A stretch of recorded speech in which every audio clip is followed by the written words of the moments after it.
প্রিয় দেশবাসী, আপনারা সবাই দেখছেন যে কিভাবে ছাত্র নাগরিকের একটি গণবিস্ফোরণ হয়েছে হাইকোর্টের প্রান্তরে।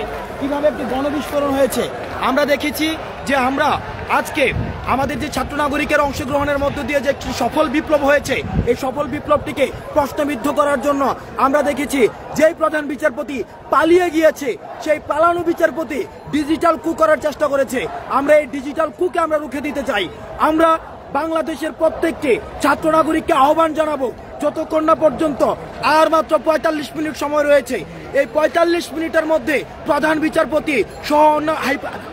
বিচারপতি সহ আপিল বিভাগের অন্যান্য বিচারপতি পদত্যাগ না করা পর্যন্ত আপনারা কেউ রাজপথ ছাড়বেন না।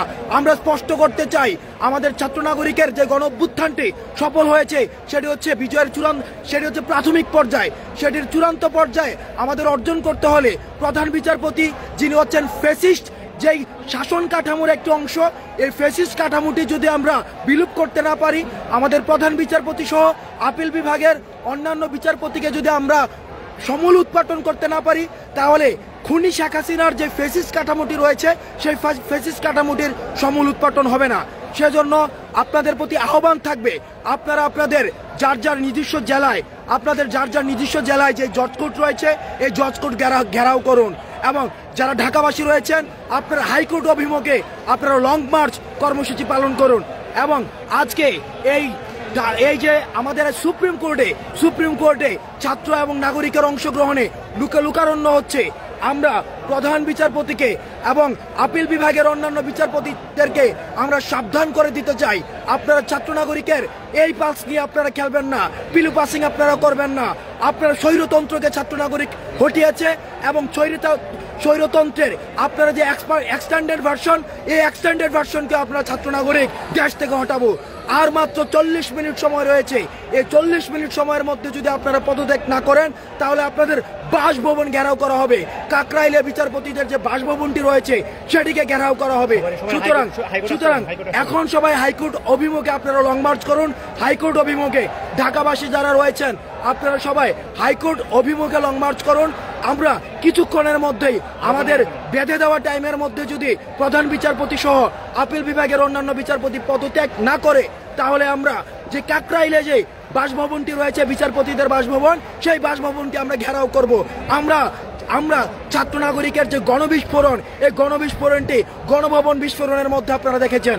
আমরা বিচারপতিদের গণভবনের কথা মনে করিয়ে দিতে চাই, আমরা বিচারপতিদেরকে পার্লামেন্টের কথা মনে করিয়ে দিতে চাই। আপনারা জনগণের পালস নিয়ে খেলবেন না। স্বৈরতন্ত্রের বিদায় হয়েছে, খুনি হাসিনার বিদায় হয়েছে, স্বৈরতন্ত্রের দূষরদের বিদায় হয়েছে। সুতরাং স্বৈরতন্ত্রের অধীনে যে বিচার ব্যবস্থা ছিল সেই বিচার ব্যবস্থার প্রতি মানুষের আস্থাহীনতা তৈরি হয়েছে। সেই আস্থাহীনতার বিচার বিভাগের যে প্রধান বিচারপতি রয়েছে এবং আপিল বিভাগের অন্যান্য বিচারপতি রয়েছে তাদের পদত্যাগ না হওয়া পর্যন্ত আমাদের এই আন্দোলন চলবে। এবং আর মাত্র আমাদের 1 ঘন্টার আমরা কাউন্টডাউন দিয়েছিলাম, 1টার মধ্যে আপনাকে পদত্যাগ করতে হবে প্রধান বিচারপতি। আমরা ইতিমধ্যে খবর পেয়েছি প্রধান বিচারপতি পালিয়ে গিয়েছেন। আমরা এই যার মনস্তত্ত্ব দুর্বল, যার নীতিকে ফেস করার কোনো ধরনের প্রভাব নেই, যার যোগ্যতার প্রশ্নে এক ধরনের আপোষ রয়েছে, তিনিই পালিয়ে যান। সুতরাং তিনি যেহেতু পালিয়ে গিয়েছেন, সুতরাং তিনি পদত্যাগ করে তিনি পালিয়ে যান, তাতে বাংলার মানুষের কোনো সমস্যা নেই। সুতরাং 1 ঘন্টার মধ্যে আমাদের বেঁধে দেওয়া টাইমের মধ্যে প্রধান বিচারপতি সহ আপিল বিভাগের অন্যান্য বিচারপতিরা আপনারা অবশ্যই পদত্যাগ করবেন। এবং বাংলার ছাত্র নাগরিক যারা রয়েছেন আপনাদেরকে আহ্বান জানাচ্ছি, আপনারা সবাই রাস্তায় নেমে আসুন। আমি আপনাদেরকে এখানকার চিত্রটা একটু দেখাতে চাই। এখানকার চিত্রটা দেখুন।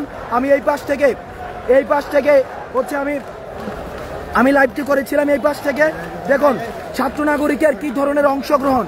আজকে গণবিস্ফোরণ ঘটেছে ছাত্র নাগরিকের, অর্থাৎ ছাত্র নাগরিক রাস্তা থেকে যায়নি, ছাত্র নাগরিকের এক ধরনের গণবিস্ফোরণ ঘটেছে।